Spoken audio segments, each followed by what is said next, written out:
Okay, so we chose Isaiah 11, 1 through 9. I'm going to intro the whole section where this chapter falls and then verses 1 and 2. So Isaiah 11 falls into a section between chapter 9 and chapter 12. It's kind of its own distinct section of Isaiah. And the whole thing describes God's kingdom and particularly the first coming of the Messiah. Chapter 9 begins with a prophecy of one who will make the land of Israel glorious. He's described as the great light for a people who are walking in darkness. So it begins with this glorious hope, and then the next part of chapter 9 and chapter 10 are judgments against wicked and disobedient Israel, and then against proud Assyria. Following that, there's a reminder that there will be a hope. There's a remnant that will return to Israel. And so the Israelites shouldn't fear the Assyrians, even though God's going to use them as judgment against wicked Israel. He's also going to hold them accountable for their actions. And so the Israelites need not fear Assyria because God is in control. So all of that culminates into chapter 11, where that great hope is again announced. At this time, this hope is announced as the shoot that will spring from the stem of Jesse, or the branch of Jesse, you could say. And this is a shoot who will bear fruit. So verse 1 intros where this person comes from, where this Messiah comes from, and then verse 2 and following begin to describe who he is and what he'll look like. So verse 2 talks about the Spirit of the Lord resting on him. And that is a significant phrase. Somebody who had the Spirit of the Lord resting on him was somebody who was touched by God and used of God in mighty ways, like Samson's strength came from the Spirit of the Lord resting on him. The prophets were known to have the Spirit of the Lord resting on them. So really significant thing to have the Holy Spirit resting on him. That's kind of what it means. And then the rest of the verse is some of those descriptors. So verse 2, the Spirit of the Lord will rest on him, the Spirit of wisdom and understanding, the Spirit of counsel and strength, the Spirit of knowledge and the fear of the Lord. So all really good things, all really hopeful things for the Israelites' Messiah. So going back to verse 1, some of the historical significance of that, and then describing who that is and who we believe that to be today. So to say a shoot will spring from the stem of Jesse is to say that this person will come from David's line. Jesse was King David's father, and so to say that the shoot will spring from Jesse's stem is to say this person is a descendant of our greatest king so far, and he will be, the coming Messiah will be the greatest king ever. The word branch in Hebrew is netzer, which is very, very similar sounding to the Hebrew word for Nazareth. When netzer is used, it's used 4 times in the Old Testament, in Isaiah 11, Isaiah 14, Isaiah 60, and Daniel 11. Every single time it's used in a picture to describe a person or an event. So instead of being a literal branch, it's actually a symbol for something. So this place is no different. And we see that connection is actually made in Matthew 2 when Matthew points to this passage, and in saying that Jesus came from Nazareth, he is the branch, the netzer of the stem of Jesse. So we connect it to Jesus. It's easier for us in hindsight, but Matthew says it right in chapter 2, and so it's pretty clear that this person is Jesus. Isaiah chapter 11, verses 3 and 4. And his delight shall be in the fear of the Lord. He shall not judge by what his eyes see, or decide disputes by what his ears hear. But with righteousness he shall judge the poor, and decide with equity for the meek of the earth. And he shall strike the earth with the rod of his mouth, and with the breath of his lips he shall kill the wicked. So in these two verses 3 and 4, we see Jesus' mission with what he did on earth during his time, from we all know from the New Testament, and on what he's going to do upon his return. Verse 3, it talks about his mission on earth. The fear of the Lord was essentially what shaped all of Jesus' being.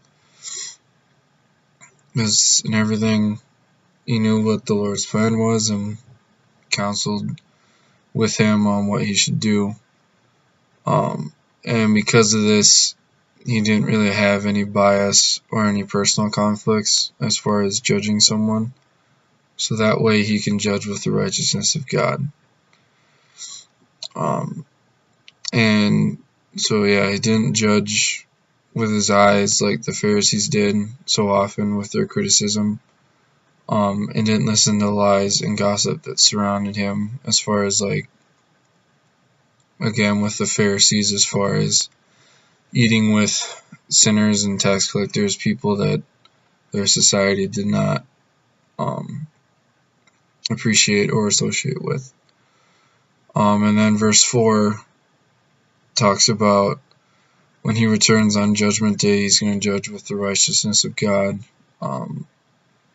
And through his judgment, he's going to purge away the things from the old earth that caused everyone to sin, and all the injustices, and make a whole new earth.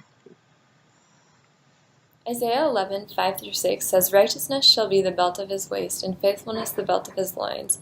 The wolf shall dwell with the lamb, and the leopard shall lie down with the young goat, and the calf and the lion and the fattened calf together, and a little child shall lead them."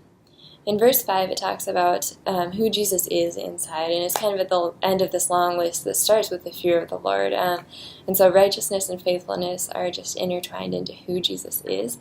And so it's a cool passage because it talks about who he is and how you can see how what he does can grow out of who he is. And so that's something that's extremely evident in the New Testament when we see Jesus actually walking on earth. In the ESV Study Bible, it talked about how Paul could have used some of these ideas to shape the armor of God passage that's in Ephesians 6, and talking about the belt of truth and the belt of righteousness being quite similar in that regard. After this, Isaiah shifts to describing Jesus' reign when he comes back. So it goes from Jesus' character to Jesus' reign.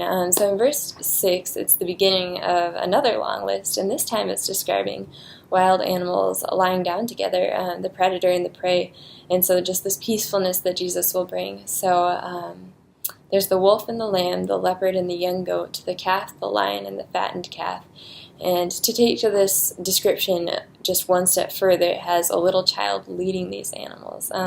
So it just really shows the peace that Jesus will bring in this harmonious nature and creatures working together, even though they used to not work together, as we know it now.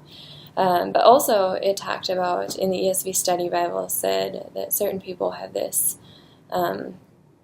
idea that the predatory animals actually represent threatening nations. So at the time of Syria, and this signifies that God will protect his people from these predators and these threats when he comes back. So these two verses bridge the conversation between who Jesus is and what he will do when he comes back to reign. Isaiah 11, verses 7 and 8. The cow and the bear shall graze, their young shall lie down together. And the lion shall eat straw like the ox. The nursing child shall play over the hole of the cobra, and the weaned child shall put his hand on the adder's den. The cow and the bear shall graze together, and their young shall lie down together. This is an illustration of peace, using animals, a cow and a bear, which are normally enemies. Usually bears attack and eat cows, but in this instance, Isaiah says that their calves and cubs will eat together and sleep next to each other. He illustrates that neither will be fearful of the other, and the bear will not attack, but they will together be in peace. Since they are young, they are not being taught to hunt each other or to fear each other. The lion shall eat straw like the ox. Normally lions chase, attack, and kill their food, which is usually other animals. Isaiah says that they will eat straw like the ox, and this means that no living animals will be in danger of the lion anymore. There will be peace among animals, and they do not have to fear being eaten by the lion. Next, in verse 8, Isaiah moves on to talking about humans. He keeps the peace theme. The nursing child shall play over the hole of the cobra. A nursing child can range anywhere from the age of newborn to 2 years old. A child this young is very innocent and has little to no knowledge or sense of danger. They would not know that playing by a cobra hole is dangerous, because cobras are venomous, and they could kill the child with one bite. But Isaiah says that children this young shall play over the hole of the cobra and not fear. That is, the adults around them will not fear for the child's life. The weaned child shall put his hand on the adder's den. The adder is another type of venomous snake of the time of Isaiah's writing. A child who is a little bit older, probably knows not to play with snakes. In this, he also conveys that humans will not fear animals that could kill them. These verses seem to use parallelism, restating the second line, what Isaiah has just said in the first line, just using different words. His overall theme in these verses is peace, and I think that he is talking about the second coming when God renews the earth. Then animals will not fear or to be eaten or attacked, and children will be safe from predatory animals. Isaiah 11:9 says, "They shall not hurt or destroy in all my holy mountain, for the earth shall be full of the knowledge of the Lord as the waters cover the sea." It's very clear, this passage makes it very clear that it's speaking of how the Lord is in all and how he covers everything. It's actually comparing him to the sea, which when you think of it, the sea is very big, it's huge, it's wide, it's vast, it's deep. It's mysterious in a sense, and that's exactly how the Lord is. He's big, he's in everything, he's vast, and he works in mysterious ways. So this passage is saying how Jesus will be found in everything. And it also talks about, when you look at a couple of verses back and put it all together, it's talking about the peace that the Messiah will bring. And it's also speaking about how we should draw near to him because he can be found in all. My commentary says, "The earth shall be as full of his knowledge as the channels of the sea are of water. So broad and extensive shall this knowledge be, and so far shall it spread, so deep and substantial shall this knowledge be, and so long shall it last." And I agree with this because the Lord is knowledge, and you can find him in everything, and you can gain that knowledge from the Lord. And I think Isaiah 11:9 is a huge indicator and a big guiding passage to how big the Lord is, and how through him everything is possible, and all the knowledge is encountered with Jesus Christ. And we find this throughout a lot of verses and passages in Isaiah and just the book itself, but especially when looking at 11:9, when they compare the Lord to the sea, I think that's a great comparison because they are very alike.